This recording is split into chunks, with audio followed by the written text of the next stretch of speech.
आइए शुरू करते हैं मनोविज्ञान, टॉपिक संख्या 4। कल भी हालांकि हम लोगों ने इस टॉपिक को जाना था।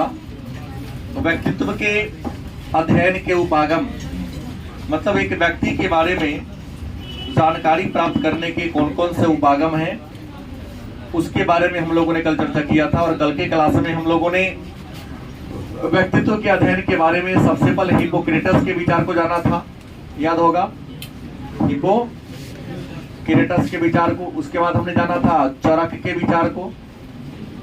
उसके बाद हम लोगों ने 3 में जाना था सेल्डन के विचार को, गलत कि सही। फिर हम लोगों ने कार्ल युंग के द्वारा जो व्यक्तित्व के प्रकार की चर्चा की गई है उसके बारे में क्या किया था, पढ़ा था। आज हम लोग पढ़ेंगे सबसे पहले, हो गया, सबसे पहले जिस विद्वान के विचार को पढ़ेंगे उसमें नाम है रोजेनमैन। रोजेनमैन तथा फ्रीडमैन। कौन है? रोजेनमैन तथा फ्रीडमैन।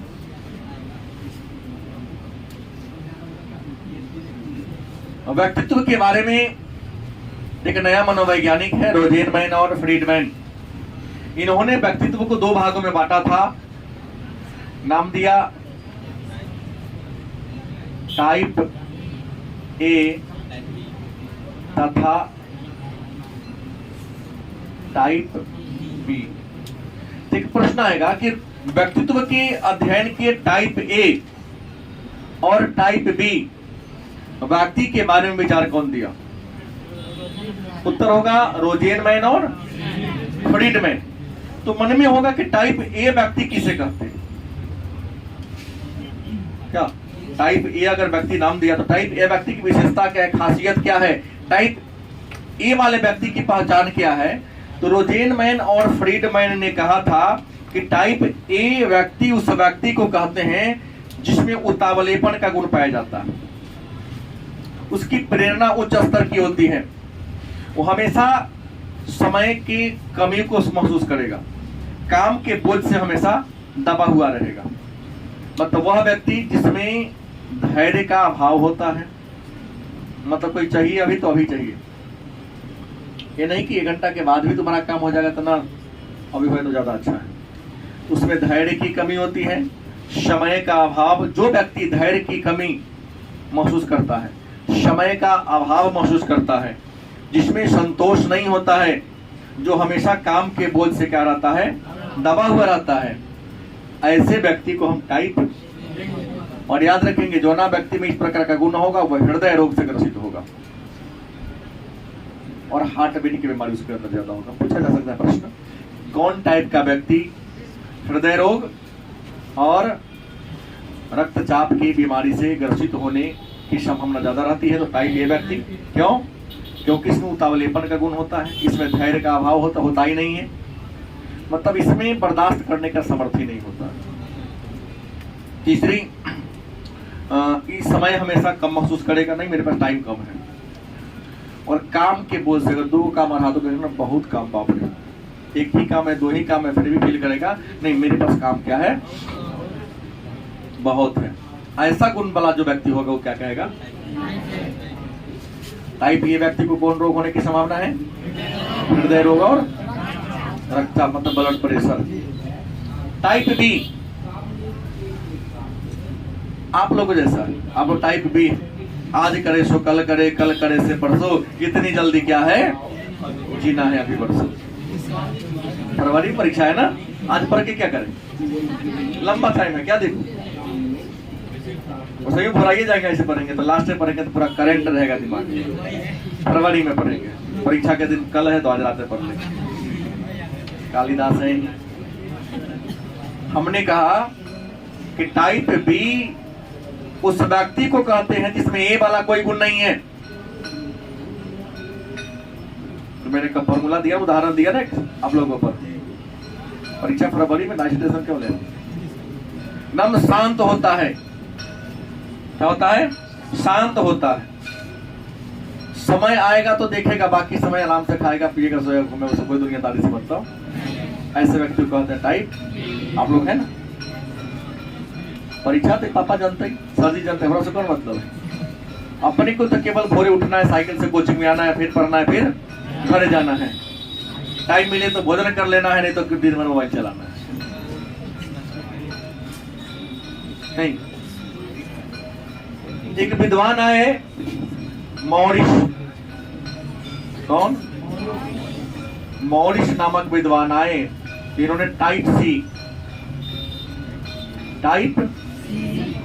सी नामक व्यक्ति के बारे में चर्चा किया। बात समझ गए?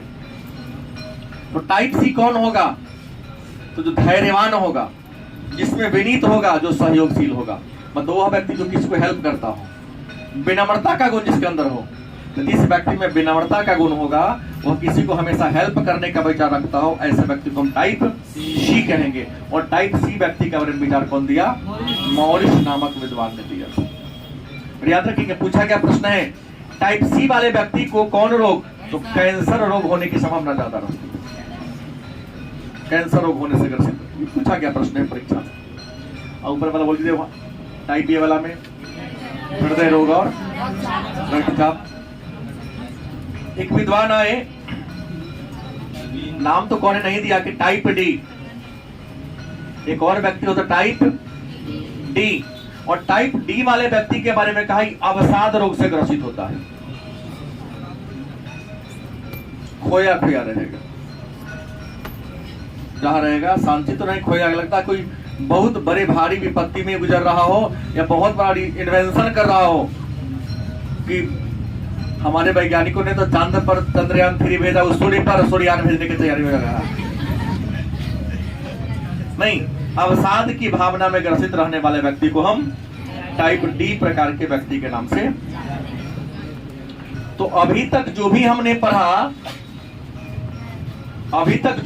पढ़ा, चाहे हिप्पोक्रेटस का विचार को पढ़ा, शेल्डन के विचार को पढ़ा, चरक के विचार को जाना, कार्ल युंग को जाना, रोजेनमैन फ्रीडमैन को जाना, मॉरिस को जाना, ये सभी जो था प्रारूप उपागम था।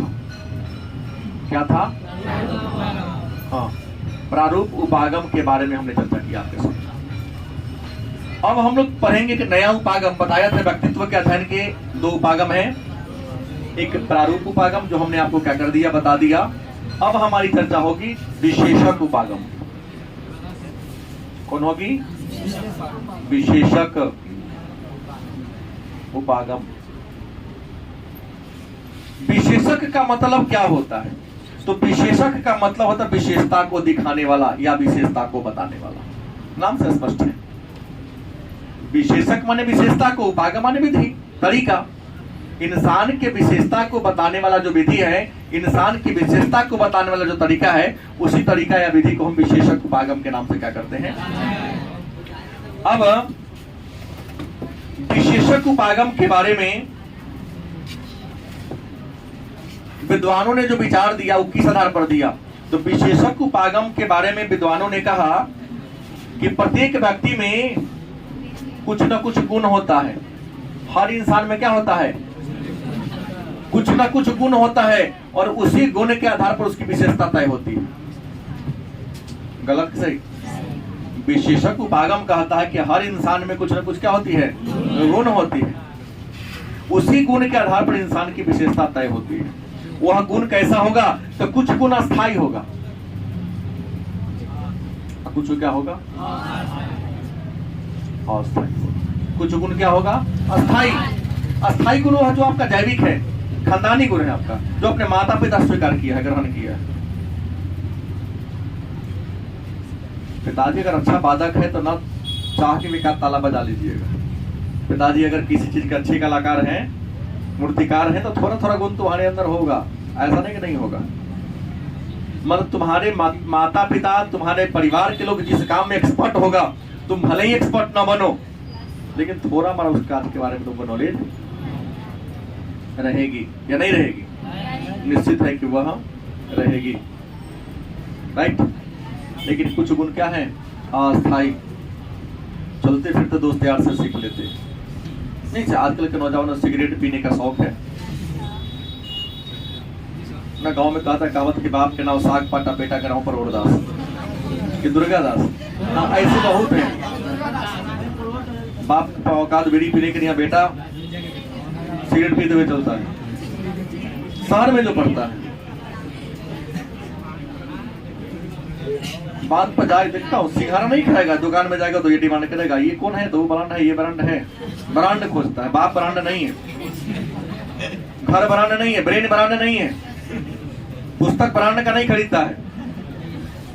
हाँ, लेकिन नशा करता है ब्रांड का।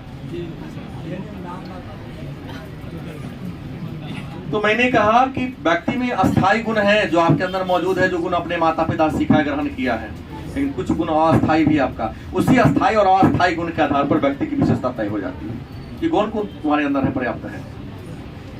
इस विशेषक उपागम के बारे में बहुत सारे विद्वानों ने अपना विचार दिया। इसमें हम सबसे पहला विचार लेंगे आलपोर्ट का। क्या लेंगे? आलपोर्ट का।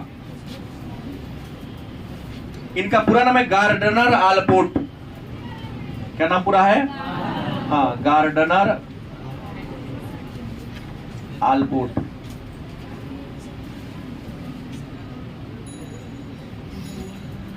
तो व्यक्ति की विशेषता, व्यक्ति के अस्थायी और अस्थायी गुण के आधार पर गार्डनर आलपोर्ट नामक विद्वान ने व्यक्ति के अध्ययन करने के एक विधि का विकास किया था। मतलब व्यक्ति के अंदर कुछ गुण अस्थायी है, कुछ क्या है ना। इसी अस्थायी और अस्थायी गुण के आधार पर गार्डनर ने किसी व्यक्ति के बारे में जानकारी प्राप्त करने के लिए एक विधि का निर्माण किया। उसको हम कहते हैं विशेषक उपागम या गार्डनर का सिद्धांत कहते हैं। और गार्डनर ने अपने सिद्धांत में कहा कि हर इंसान में कुछ गुण होता है जिस गुण के कारण वो अग्रणी माना जाता है। जैसे विशेषक उपागम का अग्रणी कौन माना जाता है? आलपोर्ट को माना जाता है। और गार्डनर आलपोर्ट ने विशेषताओं के आधार पर इंसान को, मानव को कितने भागों में बांट दिया? गलत, 3 भागों में। गार्डनर आलपोर्ट ने व्यक्ति को उसके अस्थायी चाहे अस्थायी गुण या विशेषता के आधार पर इंसान को कितने भागों में बांट दिया? 3 भागों में बांट दिया। आलपोर्ट के अनुसार या गार्डनर आलपोर्ट के अनुसार व्यक्ति के व्यक्तित्व की कितनी विशेषताएं हैं? आलपोर्ट ने व्यक्ति के कितने विशेषक की चर्चा किया है? पहला है प्रमुख विशेषक। कौन है? प्रमुख विशेषक। दूसरा कौन है? गौण विशेषक नहीं, केंद्रीय विशेषक। केंद्रीय विशेषक। और तीसरा कौन है? गौण विशेषक। याद रखें, वस्तुनिष्ठ के लिए बड़ा महत्वपूर्ण बात है। इनमें ऑप्शन देगा कौन गार्डनर के अनुसार व्यक्तित्व के उपागम नहीं है। गलत से कौन, या इनमें कौन गार्डनर के अनुसार व्यक्तित्व के उपागम नहीं है। तो है कएगो? गार्डनर के अनुसार व्यक्तित्व के कितने विशेषक हैं? और व्यक्तित्व के प्रमुख विशेषक, केंद्रीय विशेषक और गौण विशेषक के बारे में विचार कौन दिया? कौन दिया? गार्डनर आलपोर्ट ने दिया। आलपोर्ट का सिद्धांत व्यक्ति के किस गुण पर आधारित है? और अस्थायी, उसी गुण पर बना दिया। अब कहेंगे सर प्रमुख विशेषक है क्या, या प्रमुख विशेषक किसे कहते हैं? तो हर इंसान के अंदर कुछ अस्थायी गुण है। हर इंसान में कुछ गुण है ना, कि नहीं है? गुड्डू, कुछ गुण है तुम्हारे अंदर? तुम्हारे अंदर कुछ गुण है? क्लास छोड़ने का,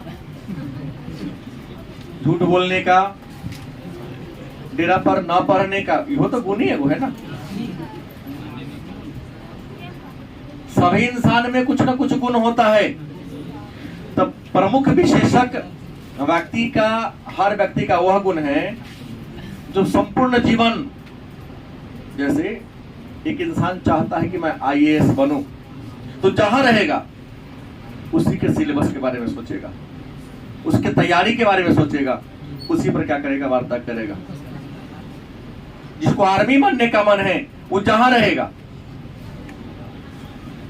आर्मी का कैंप कब लग रहा है, कब दौड़ होगी, अरे वहां कैसे किया, कौन कौन कागज का डिमांड है, मतलब जो जीवन में जैसा करना चाहता है, अगर हमेशा सुतते जगते उठते बैठते खाते पीते उसी के बारे में हमेशा सोचे, तो व्यक्ति के उस गुण को हम कहते हैं प्रमुख विशेषण। जैसे महात्मा गांधी अहिंसा के और सत्य के पुजारी थे, जीवन का अंत कर दिया उन्होंने, जीवन उनका अंत हो गया, लेकिन उन्होंने सत्य और अहिंसा के मार्ग को कभी नहीं छोड़ा। हिटलर का नाजीवाद, जो कट्टर राष्ट्रवाद का विचारक था, उसने कहा कि देश हित के लिए 1 लाख को बलियों दे दो तो कोई दिक्कत नहीं है, तो कितने 50,000 यहूदी को मरवा दिया था।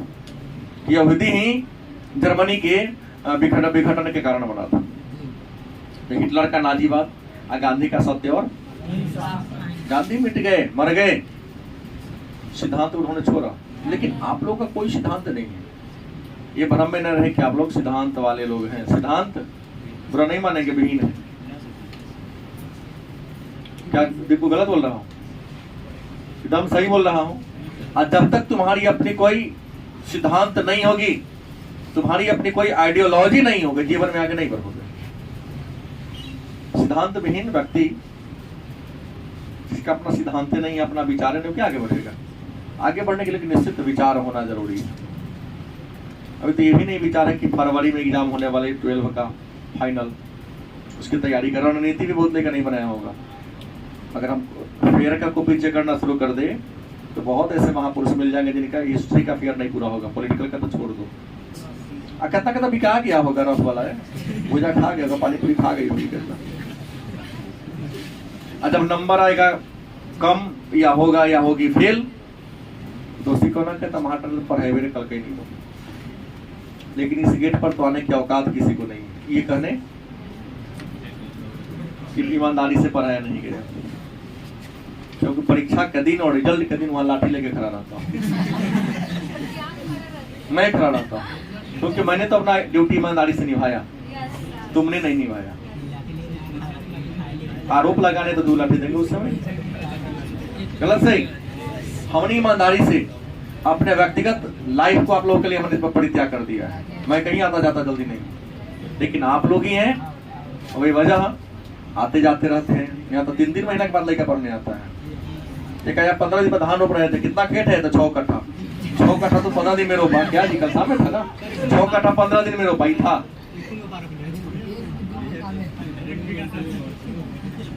ये नहीं कि झूठ बोल रहा हूँ, ये गवाह है।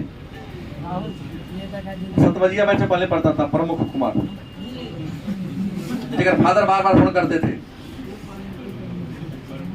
हम उसका नाम है छोड़ो। तो विशेषक जान गए। दूसरा कौन है, केंद्रीय विशेषक।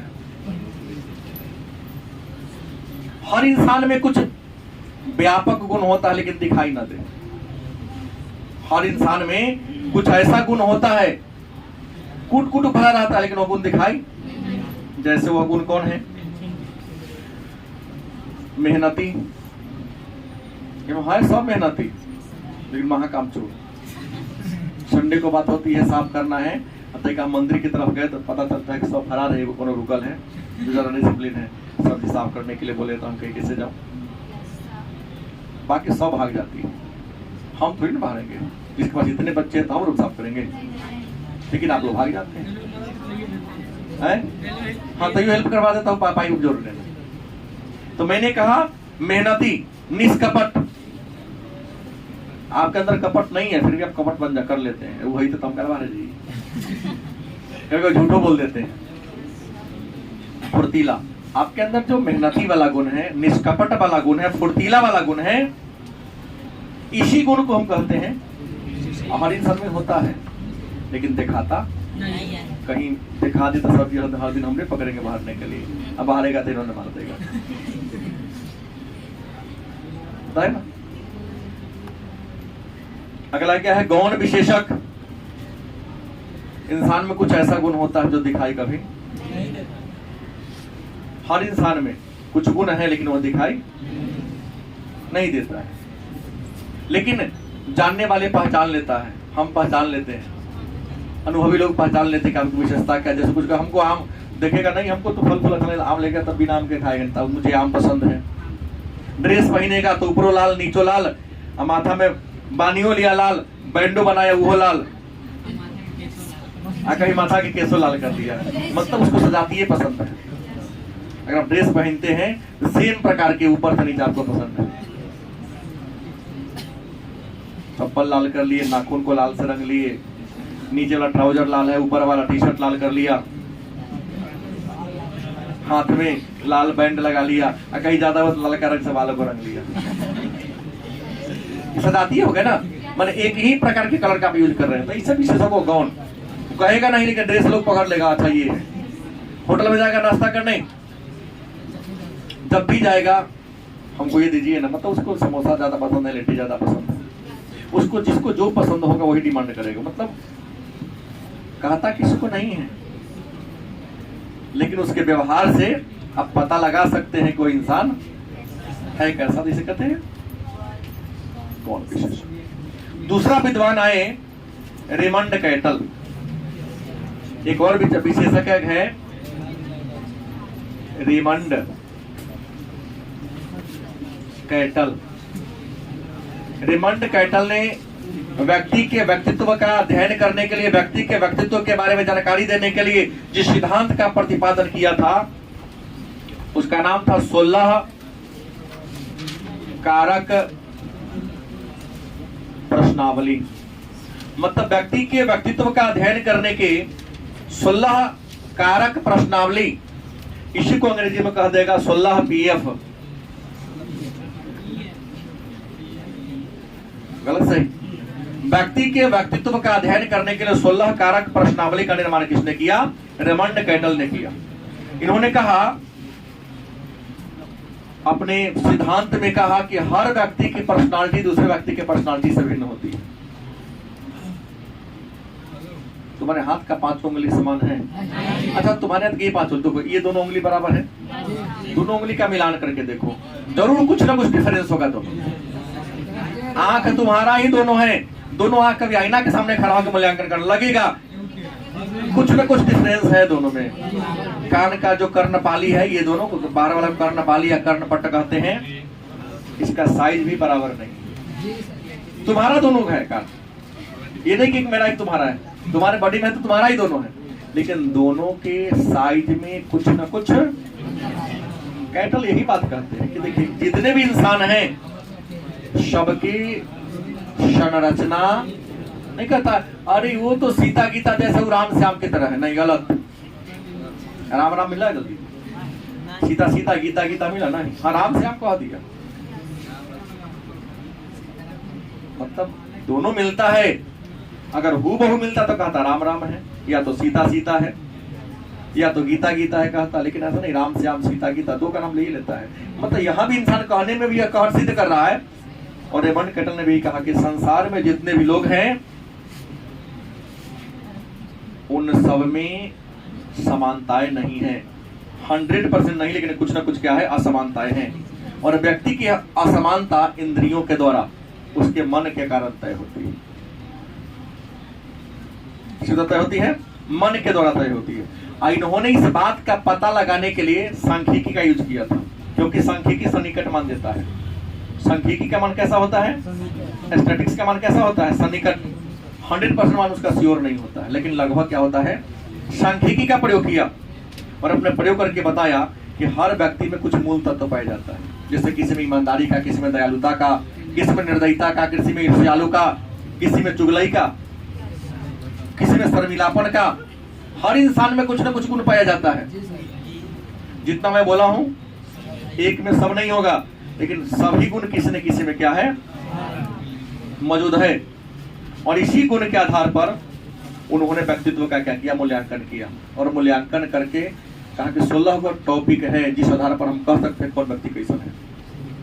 प्रश्नावली ने बनाई, 16 क्वेश्चन बनाया और कहा कि 16 क्वेश्चन सोल्व करने के लिए दे दो, अगर सही सही उत्तर दे देता है ईमानदारी से अपने हृदय से जोड़कर, तो कह देंगे कौन व्यक्ति कैसा होगा। इसके बाद एक और विद्वान आए जिन्होंने व्यक्ति के विशेषक उपागम के बारे में चर्चा किया। नाम था H.J. आइजेंक या H.J. आइजेनेक।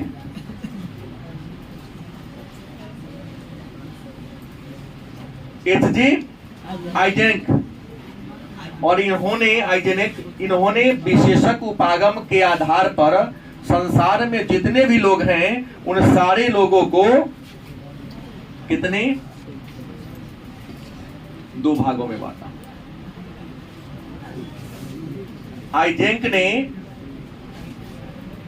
H.J. आइजेनेक ने संसार में जितने भी व्यक्ति हैं उन व्यक्ति को कितने भागों में बांट दिया? 2 भागों में बांट दिया। नाम क्या है? तो पहिलका का नाम दिया तंत्रिका तापिता बनाम सामवेगी की स्थिरता।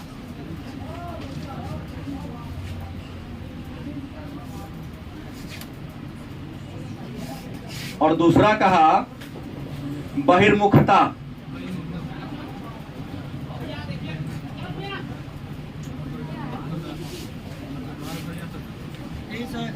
बहिर्मुखता बनाम अंतमुखता।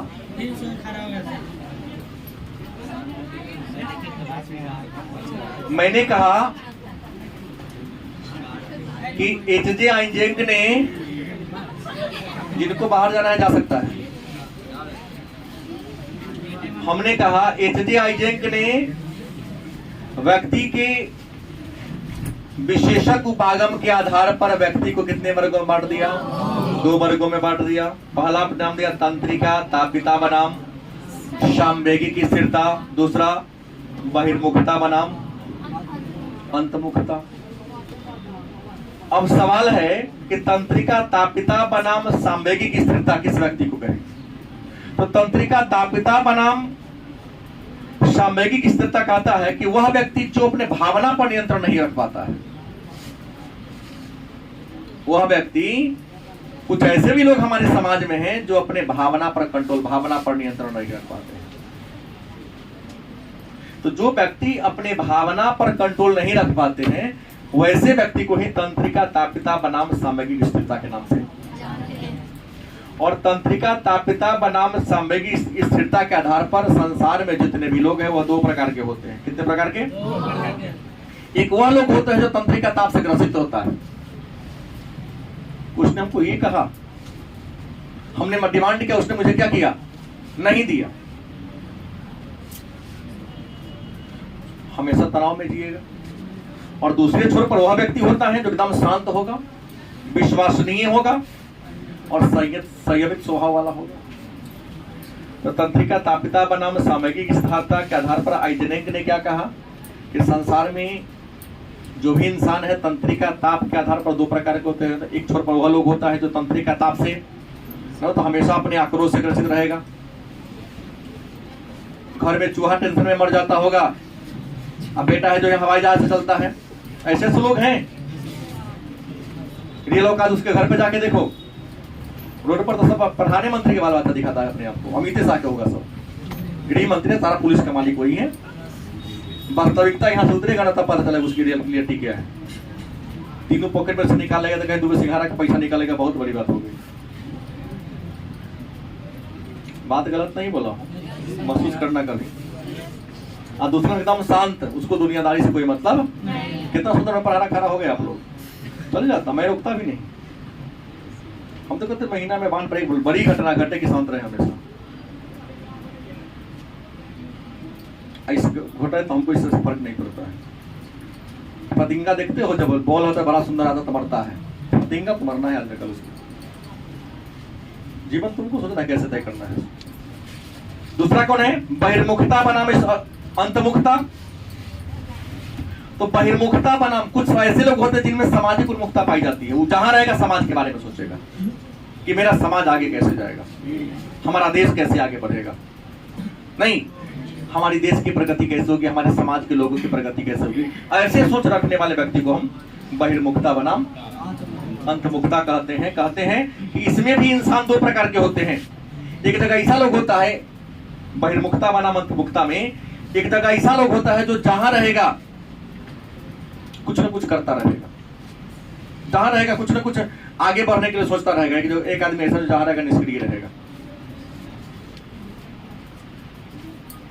एक इंसान जहां रहेगा वहां कुछ ना कुछ क्या करता रहेगा, बैठलो रहेगा तो रस्सी लेके बढ़ता रहेगा, मोबाइलो खेलाएगा तो मोबाइल में नए नए एप्लीकेशन को ये करेगा, खोज करेगा कि हमारा सबको लाभ मिलने वाला है। तो निष्क्रिय होंगे, एकांत बैठा है तो कुछ क्या सोच रहे नहीं है, सही बैठे हुए तो कुछ नहीं, सोचबो नहीं करेगा कुछ। एक और निष्क्रिय लोग होते हैं, एक और सक्रिय लोग होते हैं। सक्रिय वो होता है जो जहां रहेगा कुछ ना कुछ आगे बढ़ने का सोचेगा, और निष्क्रिय वो है जो जहां रहेगा चुपचाप बैठा रहेगा, ना निगेटिव सोचेगा ना वो, हाँ निष्क्रिय रहेगा। और तर्क देगा, मालूम है गाँव वाला तर्क। निष्क्रिय लोगों का तर्क क्या है कि अजगर करे न चाकरी, पंछी करे न काम, और दास मलुका कह गए सबका दाता राम। ना बुझे बात, निष्क्रिय लोगों की सोच है ये। मतलब अजगर सांप की मिसाल पड़ जाती है जो किसी के यहाँ नौकरी नहीं करता है, कहीं आता जाता नहीं है। पक्षी किसी का काम करता है, अगर पेट चल रहा है कि ना चल रहा है, नहीं। पक्षी को देखे वो किसी के यहाँ कमाते हुए, हमारे माल जाल कमाता है, बैल में हर जोतता है, भैंस दूध देती है, चाकरी कर रही है, लेकिन पक्षी को काम करते मैं नहीं देखा। आप लोग भी शायद नहीं देखे होइएगा। वही कहा अजगर एक सांप है विशाल, आप लोग जानते होंगे, वो एक ही जगह आता है, कहीं आता भी नहीं है, कहीं इतना विशाल होगा उसको हिला डोला ना होता है। इतना बड़ा हो गया उसको हिला डोला तो कहेंगे सर खाता कैसे है, तो अपने पूंछ को मिट्टी में थोड़ा सा एक दबाएगा और किसी झाड़ी को पकड़ेगा और बड़ी उल्टा सांस खींचेगा, मुंह खोल के सांस खींचेगा सामने 1-8 किलोमीटर तक।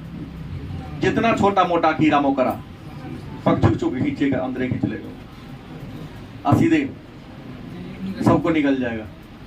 जो भी कंकर पत्थर खिंचाएगा सब ओकरा मुंह में जाएगा, सब पच जाएगा अंदर। फिर 1-2 महीना आराम से बैठा रहेगा वो। फिर जब भूख लगेगी तो वही क्रिया करेगा, अब इस दिशा में इस दिशा मुंह घुमाएगा, फिर एक बार खींचेगा, उल्टा सांस खींचेगा। जितना सामने पड़ेगा ना, जंगल है तो भाई छोटा मोटा कीड़ा मकोड़ा तो बहुत होगा, सब मुंह में गिरा जाता है। तो अजगर चलता फिरता लेकिन भूखा कभी नहीं रहता। पक्षी किसी के घर में जाके काम नहीं करता है, किसी की नौकरी नहीं करता है, गुलामगिरी नहीं करता है, स्वतंत्र है। वही निष्क्रिय लोग यही सोच है। बहिर्मुखता बनाम अंतर्मुखता में एक छोर पर ऐसे लोग होते हैं जो क्या होते हैं, सक्रिय होते हैं, जहां रहे कुछ न करने को सोचेगा, नया नया बात सोचेगा। कुछ दूसरे छोर पर कौन होता है, निष्क्रिय, जो कुछ नहीं। आप पूछने जाओगे कहने करता है, आप में से कई लोग होंगे ऐसे, गांव में भी कुछ बुजुर्ग लोग हैं तो तर्क याद रख ले है कि रामायण नहीं पढ़े हैं कि खाता को देता राम देने वाला सीताराम। अरे भगवान मुंह चिरले है तो देवे करता ही पेट में कुछ न कुछ। इसी को मैंने अच्छे थोड़ा कह दिया कि अजगर करे न चाकरी, घूम फिर नहीं करता है। अब पंछी करे ना दास मलुका कह गए सबका दाता। लिखलो तो सही ना होता है, लिखलो तो फेल कितना पढ़वे तैयो फेल करवे, लिखलो तो पास नहीं करवे तैयो ना पढ़वे तैयो पास हो। ऐसे बहुत सारे लोग हैं हमारे क्लास में बैठे हुए हैं जो अभी भी टेस्ट में 14 नंबर 13 नंबर लाते हैं। लाज शर्म नाम का उनको चीज नहीं है। गलत बोल दिया क्या?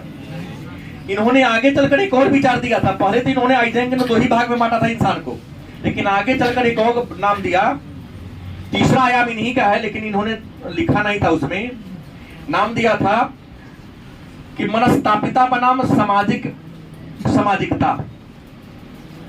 मनस्तापिता बनाम सामाजिकता। आइजेंक ने व्यक्ति का एक और तीसरा वर्गीकरण आगे चलकर माने सिद्धांत को देने के 10 वर्ष के बाद दिया कि मनस्तापिता बनाम सामाजिकता। कुछ लोग ऐसे हैं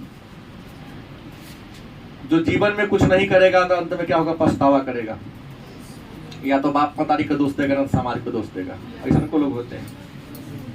जैसे अभी मम्मी पापा सबको पढ़ने के लिए कहते होंगे, ईमानदारी से ध्यान नहीं देते हैं। और जीवन में जब तकलीफ होगी, जीवन में शादी भी हो जाएगा, बाल बच्चा हो जाएगा, तकलीफ होगी।